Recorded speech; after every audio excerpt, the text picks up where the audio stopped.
നമസ്കാരം. മംഗള ന്യൂസിലേക്ക് എല്ലാവർക്കും സ്വാഗതം. ഞാൻ ബിനി പ്രംരാജ്. ഇസ്രായേൽ സേനയുടെ കരവ്യോമാക്രമണത്തിൽ പരിക്കേറ്റ് ഗാസയിലെ ആശുപത്രിയിൽ കഴിയുന്നവർക്ക് നേരെ ആക്രമണകാരികളായ നായ്ക്കളെ അഴിച്ചുവിട്ടു ഇസ്രായേൽ സൈന്യം. ഗാസയിലെ കമാൽ അദ്വാൻ ആശുപത്രിയിലാണ് സംഭവം.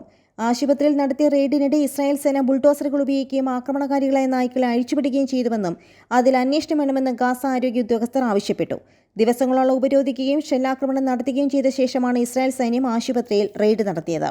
ഇസ്രായേൽ സൈന്യം ആശുപത്രിയുടെ ചില ഭാഗങ്ങൾ നശിപ്പിക്കുകയും രോഗികൾക്ക് സഹായം നിഷേധിക്കുകയും ആരോഗ്യ പ്രവർത്തകരെയും തൊഴിലാളികളെയും പരിക്കേറ്റവരെയും അഭയം തേടിയ സിവിലിയന്മാരെയും ആക്രമിക്കുകയും ചെയ്തതായി ഗാസ മുനമ്പിലെ ആശുപത്രികളുടെ ജനറൽ ഡയറക്ടർ മുനീർ അൽ ബുഷും ആശുപത്രി PTD വിഭാഗം മേധാവി ഡോക്ടർ ഹുസാം അബു സഫിയും വാർത്താസമ്മേളനത്തിൽ അറിയിച്ചു. ആശുപത്രി കവാടത്തിനും പരിസരത്തും സേന ബോംബിട്ടു. ആശുപത്രി കോമ്പൗണ്ടിലെ വിവിധ കെട്ടിടങ്ങൾക്ക് നേരെ വെടിയുതിർത്തു. പ്രസവ വാർഡ് പ്രവർത്തിക്കുന്ന 2ാം നിലയിലേക്കും ബോംബാക്രമണമുണ്ടായി. ആശുപത്രി ഡയറക്ടർ അഹമ്മദ് അൽ കഹ്ലൂത്തിനെ പിടികൂടി അജ്ഞാത സ്ഥലത്തേക്ക് കൊണ്ടുപോയി.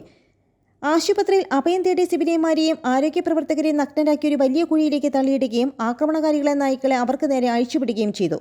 ആശുപത്രിയുടെ ഓക്സിജൻ യൂണിറ്റും വാട്ടർ ടാങ്കും സെൻട്രൽ ആർക്കൈവും ഫാർമസിയും സേന തകർത്തുവെന്ന് അവർ വ്യക്തമാക്കി.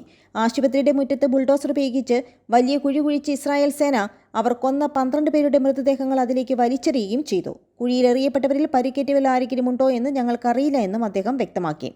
ഞായറാഴ്ച നടത്തിയ പത്രസമ്മേളനത്തിലാണ് ഗാസ മുനമ്പിലെ ആശുപത്രികളുടെ ജനറൽ ഡയറക്ടർ മുനീർ അൽ ബർഷും PTD വിഭാഗം മേധാവി ഹുസാം അബു സുഫിയും റെയ്ഡിന്റെ അസ്വസ്ഥജനകമായ വിവരണങ്ങൾ വിശദീകരിച്ചത്. ഇസ്രായേൽ നടപടികളിൽ അന്താരാഷ്ട്ര അന്വേഷണം വേണമെന്ന് ഫലസ്തീൻ ആരോഗ്യമന്ത്രി മയേൽ കയ്യ നേരത്തെ ആവശ്യപ്പെട്ടിരുന്നു. അതേസമയം ഇസ്രായേലിന്റെ കെരം ശലോം ക്രോസിംഗ് തുറന്നു. ഇതോടെ ഇസ്രായേലിലൂടെ ഗാസയിലേക്കുള്ള ഭക്ഷണ സാധനങ്ങൾ എത്തിച്ചേരുവാൻ തുടങ്ങി. യുദ്ധം തുടങ്ങിയ ശേഷം ഗാസയിൽ കടുത്ത പട്ടിണിയാണ്. ഇനി മുതൽ കൂടുതൽ അന്താരാഷ്ട്ര സഹായങ്ങൾ ഗാസയിലേക്ക് എത്തിയേക്കും. കൂടുതൽ വേഗത്തിലും എത്തിക്കാനാകുമെന്നും അദ്ദേഹം പറഞ്ഞു. ജോർദാനിൽ നിന്ന് ഗാസയിലേക്കുള്ള സഹായങ്ങൾ കെരം ശലോം ക്രോസിംഗ് കടന്നെത്തി. യുദ്ധം തുടങ്ങിയ ശേഷം ഇതാദ്യമായാണ് ഒരു രാജ്യത്തിന്റെ സഹായം ഈ വഴിയെത്തുന്നത്. UN-ന്റെ സഹായത്തോടെ ഭക്ഷണപ്പെട്ടികൾ ഗാസയിലെത്തിയപ്പോൾ പ്രദേശവാസികൾ ട്രക്കിനെ പൊതിഞ്ഞു. UN ട്രക്കുകൾ ഭക്ഷണസാധനങ്ങളുമായി എത്തിയപ്പോൾ ഓടിക്കൂടി പെട്ടികൾ കൈപ്പറ്റുന്ന ഗാസക്കാരുടെ വീഡിയോ ദൃശ്യങ്ങൾ UN പുറത്തുവിടുകയുണ്ടായി. ചെങ്കടലിൽ ഹൂതികൾ നടത്തുന്ന ആക്രമണത്തിന്റെ കൂടി ഫലമാണിതെന്ന് കരുതുന്നവരുമുണ്ട്. ഹൂതി ആക്രമണങ്ങൾ ഇസ്രായേലിലേക്കുള്ള ചരക്ക് നീക്കങ്ങളെ തടസ്സപ്പെടുത്തിയിരുന്നു. ചെങ്കടലിലൂടെയാണ് ഇസ്രായേലിലേക്കുള്ള എണ്ണയടക്കമുള്ള സാധനങ്ങൾ എത്തുന്നത്. ലോകരാജ്യങ്ങളെയും ഈ പ്രശ്നം പ്രതിസന്ധിയിലാക്കിയിട്ടുണ്ട്. ഈ സമ്മർദ്ദമാകാം ഇസ്രായേലിലൂടെയുള്ള ഗാസയിലേക്ക് ഭക്ഷണസഹായം എത്തിക്കുവാൻ കഴിയുന്ന വിധത്തിൽ കെരം ശലോം ക്രോസിംഗ് തുറന്നുകൊടുത്തത് എന്നാണ് റിപ്പോർട്ടുകൾ. UN-ന്റെ വേൾഡ് ഫുഡ് പ്രോഗ്രാമാണ് ജോർദാന്റെ സഹായം ഗാസയിലെത്തിച്ചത്. 46 ട്രക്കുകൾ ഗാസയിലെത്തിയിട്ടുണ്ട്. 750 ടൺ സാധനങ്ങൾ എത്തിച്ചതായി റിപ്പോർട്ടുകൾ പറയുന്നു. കെരം ശലോം ക്രോസിംഗ് തുറന്നതോടെ ഗാസയിലെത്തുന്ന ഭക്ഷണ ട്രക്കുകളുടെ എണ്ണം കൂടുമെന്നാണ് പ്രത്യേകത. ഗാസക്കാർ നിലവിൽ പട്ടിണിയിൽ വലയുകയാണ്. യുദ്ധം തുടങ്ങിയ ശേഷം ഗാസയിൽ കടുത്ത പട്ടിണിയാണെന്ന് വേൾഡ് ഫുഡ് പ്രോഗ്രാം പറയുന്നു. വിശപ്പിന്റെ നരകമെന്ന പ്രയോഗമാണ് സംഘടന നടത്തുന്നത്. ഗാസയിലെ മിക്കവരും ഭക്ഷണ സാധനങ്ങൾ കിട്ടാതെ വലയുന്നതായും സംഘടന പറയുകയുണ്ടായി.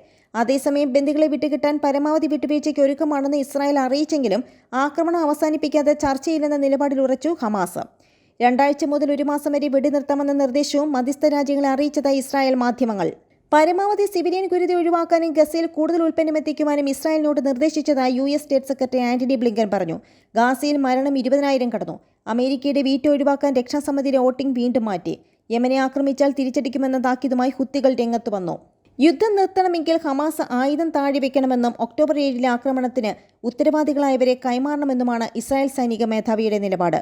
അതിനിടെ US വീണ്ടും വീറ്റോ ചെയ്യുമെന്ന ആശങ്കയുടെ പേരിൽ UN രക്ഷാസമിതി വെടിനിർത്തൽ പ്രമേയത്തിലെ വോട്ടിംഗ് ഇന്നത്തേക്ക് മാറ്റി. വെടിനിർത്തൽ എന്ന പ്രയോഗത്തിന് പകരം ശത്രുത വൈകാതെ താൽക്കാലികമായി നിർത്തിവെക്കണമെന്നാക്കി പ്രമേയവാചകം മാറ്റിയിരുന്നു. ചെങ്കടലിൽ സംയുക്ത നാവിക സുരക്ഷാ സേനയ്ക്ക് അമേരിക്ക രൂപം നൽകിയെങ്കിലും പിന്മാറില്ലെന്ന ഉറച്ച നിലപാടിൽ തന്നെയാണ് ഹുത്തികൾ. യമനെ ആക്രമിച്ചാൽ അമേരിക്കൻ യുദ്ധക്കപ്പലുകൾ വിലയൊടുക്കേണ്ടി വരുമെന്ന് ഹുത്തികൾ മുന്നറിയിപ്പ് നൽകി. ഗാസയിലെ നരനായാട്ടിൽ പ്രതിഷേധിച്ച് ഇസ്രായേലി കപ്പലുകൾക്ക് പ്രവേശനം നിരോധിച്ചു മലേഷ്യയും രംഗത്ത് വന്നു. ഹുത്തികളും മലേഷ്യയും നൽകുന്ന സഹകരണത്തിന് ഹമാസ് നേതാക്കൾ നന്ദി അറിയിച്ചു. അതിനിടെ വടക്കൻ തെക്കൻ ഗാസയിൽ ഇസ്രായേൽ നടത്തിയ ആക്രമണങ്ങളിൽ 200-ലേറെ പേർ ഇന്നലെയും കൊല്ലപ്പെട്ടു. ഗസയിൽ ഇതിനകം മരണം 20,000 കടന്നു. ഇവരിൽ 8,000 കുട്ടികളും 6,200 സ്ത്രീകളും ഉൾപ്പെടും. ലെബനനും സിറിയയ്ക്കും നേരെ വ്യോമാക്രമണം നടത്തിയെന്ന് ഇസ്രായേൽ സൈന്യം അറിയിച്ചു. ഗസയിൽ നിരവധി സൈനികരെ കൊലപ്പെടുത്തുകയും പരിക്കേൽപ്പിക്കുകയും ചെയ്തതായി അൽ ഖസം ബ്രിഗേഡും അറിയിച്ചു. നന്ദി, നമസ്കാരം.